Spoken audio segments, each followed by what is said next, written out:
ओम नमो भगवते वासुदेवाय। भगवान बृहस्पति देव की पूजा अर्चना के लिए बृहस्पतिवार को व्रत करके बृहस्पतिवार व्रत की कथा का श्रवण करना चाहिए। बृहस्पतिवार का व्रत करने और व्रत कथा सुनने से स्त्री पुरुषों की सभी मनोकामनाएं पूरी होती है। इस व्रत से धन संपत्ति की प्राप्ति होती है, निसंतानों को पुत्र प्राप्ति होती है, परिवार में सुख शांति बनी रहती है, सभी आनंद पूर्वक रहते हैं। अब आइए सुनते हैं बृहस्पतिवार व्रत कथा। प्राचीन समय की बात है। भारत में एक राजा राज्य करता था। वह बड़ा प्रतापी तथा दानी था। वह नित्य प्रति मंदिर में भगवत दर्शन करने जाता था। वह ब्राह्मण और गुरु की सेवा किया करता था। उसके द्वार से कोई भी याचक निराश होकर नहीं लौटता था। वह प्रत्येक गुरुवार को व्रत रखता एवं पूजन करता था। हर दिन गरीबों की सहायता करता था। परंतु यह सब बातें उसकी रानी को अच्छी नहीं लगती थी। वह न तो व्रत करती और न किसी को एक भी पैसा दान में देती थी। वह राजा से भी ऐसा करने को मना किया करती थी। एक समय की बात है। राजा शिकार खेलने वन को चले गए। घर पर रानी और दासी थी। उस समय गुरु बृहस्पति साधु का रूप धारण कर राजा के दरवाजे पर भिक्षा मांगने आए। साधु ने रानी से भिक्षा मांगी तो वह कहने लगी, हे साधु महाराज, मैं इस दान और पुण्य से तंग आ चुकी हूँ। इस कार्य के लिए तो मेरे पति देव ही बहुत हैं। अब आप ऐसी कृपा करें कि सारा धन नष्ट हो जाए तथा मैं आराम से रह सकूं। साधु रूपी बृहस्पति देव ने कहा, हे देवी, तुम बड़ी विचित्र हो। संतान और धन से कोई दुखी नहीं होता है, इसको सभी चाहते हैं। पापी भी पुत्र और धन की इच्छा करता है। अगर तुम्हारे पास धन अधिक है तो भूखे मनुष्यों को भोजन कराओ, प्याऊ लगाओ, ब्राह्मणों को दान दो, धर्मशालाएं बनवाओ, कुआं, तालाब, बावड़ी, बाग, बगीचे आदि का निर्माण कराओ तथा निर्धनों की कुंवारी कन्याओं का विवाह कराओ, साथ ही यज्ञ आदि करो। इस प्रकार के कर्मों से आपके कुल का और आपका नाम परलोक में सार्थक होगा एवं स्वर्ग की प्राप्ति होगी। परंतु रानी साधु की इन बातों से खुश नहीं हुई।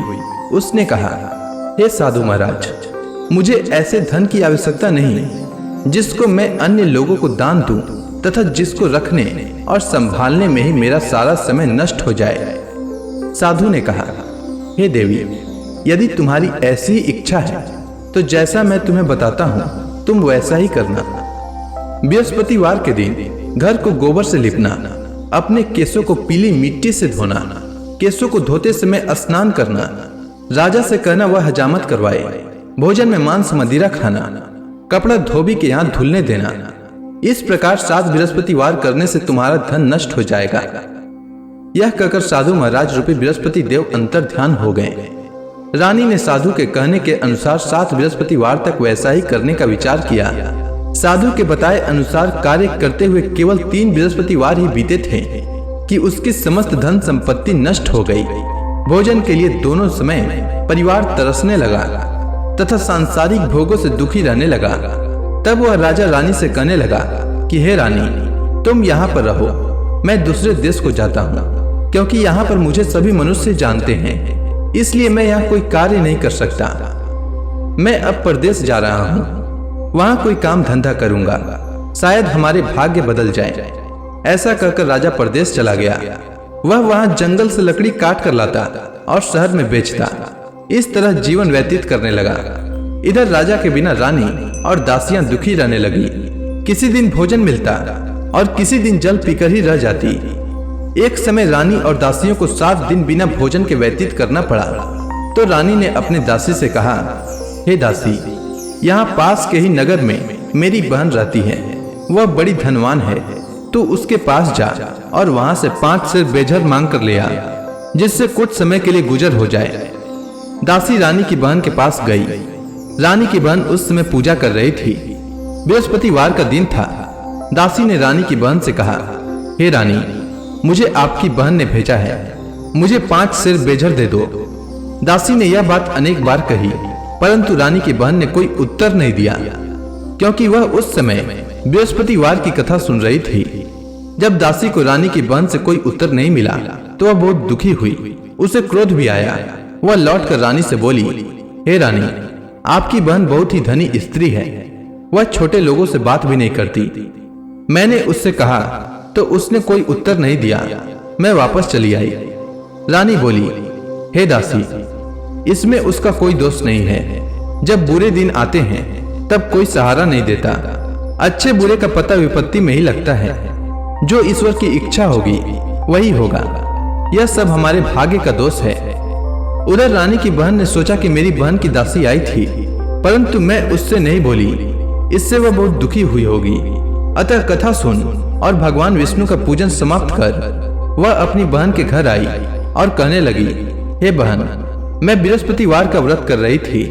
तुम्हारी दासी हमारे घर आई थी, परंतु जब तक कथा होती है तब तक हम लोग न उठते हैं और न बोलते हैं, इसलिए मैं नहीं बोली। कहो दासी क्यों आई थी? रानी बोली, बहन, हमारे घर अनाज नहीं था। वैसे तुमसे कोई बात छिपी नहीं है। इस कारण मैंने दासी को तुम्हारे पास 5 सेर भेजर लेने के लिए भेजा था। रानी की बहन बोली, बहन देखो, बृहस्पति भगवान सबकी मनोकामना पूर्ण करते हैं।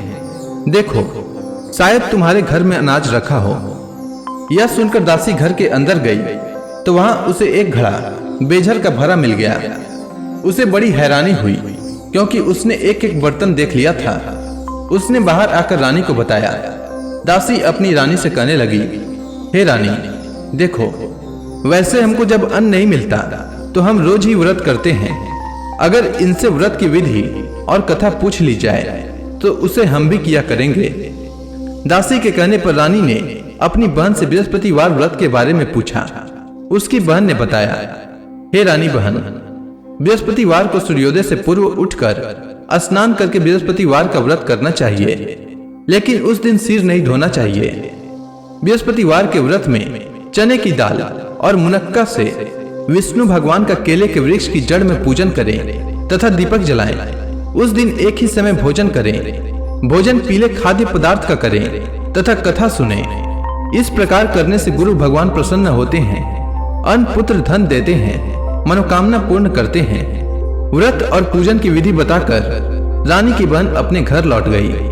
रानी और दासी दोनों ने निश्चय किया कि बृहस्पति देव भगवान का पूजन जरूर करेंगे। 7 दिन बाद जब बृहस्पतिवार आया तो उन्होंने व्रत रखा। घुड़साल में जाकर चना और गुड़ बीन लाई तथा उसी दाल से केले की जड़ तथा विष्णु भगवान का पूजन किया। अब भोजन पीला कहाँ से आए? दोनों बड़ी दुखी हुई, परंतु उन्होंने व्रत किया था, इस कारण बृहस्पति देव भगवान प्रसन्न थे। एक साधारण व्यक्ति के रूप में वे 2 थालों में सुंदर पीला भोजन लेकर आए और दासी को देकर बोले, हे दासी, यह भोजन तुम्हारे और रानी के लिए है, तुम दोनों करना। दासी भोजन पाकर बड़ी प्रसन्न हुई और रानी से बोली, रानी जी, भोजन कर लो। रानी को भोजन आने के बारे में कुछ पता नहीं था, इसलिए वह दासी से बोली, जा तू ही भोजन कर, क्योंकि तू हमारी व्यर्थ में हंसी उड़ाती है। दासी बोली, एक व्यक्ति भोजन दे गया है। रानी कहने लगी, वह भोजन तेरे लिए दे गया है, तू ही भोजन कर। दासी ने कहा, वह व्यक्ति हम दोनों के लिए 2 थालों में भोजन दे गया है, इसलिए मैं और आप दोनों ही साथ साथ भोजन करेंगी। दोनों ने गुरु भगवान को नमस्कार कर भोजन प्रारंभ किया। उसके बाद से वे प्रत्येक बृहस्पतिवार को गुरु भगवान का व्रत और पूजन करने लगी। बृहस्पति भगवान की कृपा से उनके पास धन हो गया, परंतु रानी फिर से पहले की ही तरह आलस्य करने लगी। तब दासी बोली, देखो रानी, तुम पहले भी इस प्रकार आलस्य करती थी।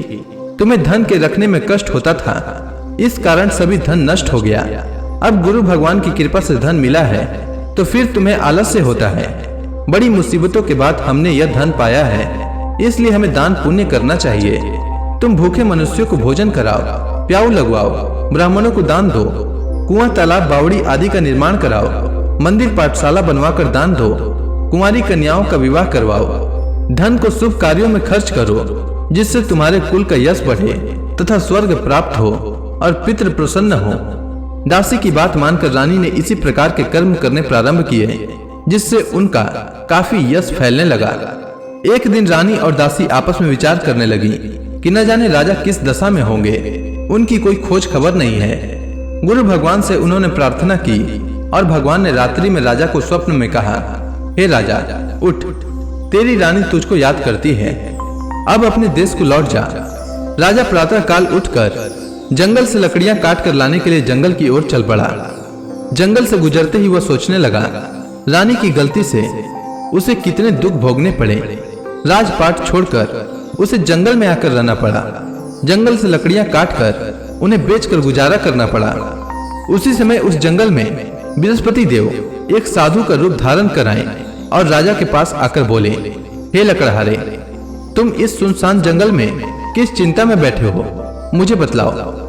यह सुनकर राजा के नेत्रों में जल भर आया और साधु की वंदना कर बोले, हे प्रभु, आप सब कुछ जानने वाले हैं। इतना कहकर राजा ने साधु को अपनी संपूर्ण कहानी सुना दी। महात्मा दयालु होते हैं। वे राजा से बोले, हे राजा, तुम्हारी पत्नी ने बृहस्पति देव के प्रति अपराध किया था, जिसके कारण तुम्हारी यह दशा हुई है। अब तुम किसी प्रकार की चिंता मत करो, भगवान तुम्हें पहले से अधिक धन देंगे। देखो, तुम्हारी पत्नी ने बृहस्पतिवार का व्रत प्रारंभ कर दिया है। अब तुम भी बृहस्पतिवार का व्रत करके चने की दाल व गुड़ जल के लोटे में डालकर केले का पूजन करो, फिर कथा सुनो। भगवान तुम्हारी सब मनोकामनाओं को पूर्ण करेंगे। साधु को प्रसन्न देखकर राजा बोला, हे प्रभु, मुझे लकड़ी बेचकर इतना पैसा भी नहीं बचता जिससे भोजन करने के उपरांत कुछ बचा सकूं। मैंने रात्रि में अपनी रानी को व्याकुल देखा है। मेरे पास कोई साधन नहीं जिससे समाचार जान सकूं। फिर मैं बृहस्पति देव की क्या कहानी सुनूं? मुझको तो कुछ भी मालूम नहीं है। साधु ने कहा, हे राजा, तुम किसी बात की चिंता मत करो। बृहस्पतिवार के दिन तुम रोजाना की तरह लकड़ियां लेकर शहर में जाओ। तुम्हें रोज से 2 गुना धन प्राप्त होगा, जिससे तुम भली भांति भोजन कर लोगे तथा बृहस्पति देव की पूजा का सामान भी आ जाएगा। इसके बाद राजा ने साधु के कहे अनुसार बृहस्पतिवार का व्रत किया। बृहस्पतिवार का व्रत करने से राजा के दिन सुधर गए। इसके बाद वह अपनी रानी के पास गया और फिर दोनों आनंद से जीवन यापन करने लगे। इसलिए सुख समृद्धि की कामना करने वाले मनुष्यों को बृहस्पतिवार का व्रत करना चाहिए और बृहस्पति देव की पूजा करनी चाहिए। साथ ही बृहस्पतिवार व्रत की कथा सुनना चाहिए। तो प्रेम से बोलिए विष्णु भगवान की जय, बृहस्पति देव की जय, समस्त देवी देवताओं की जय।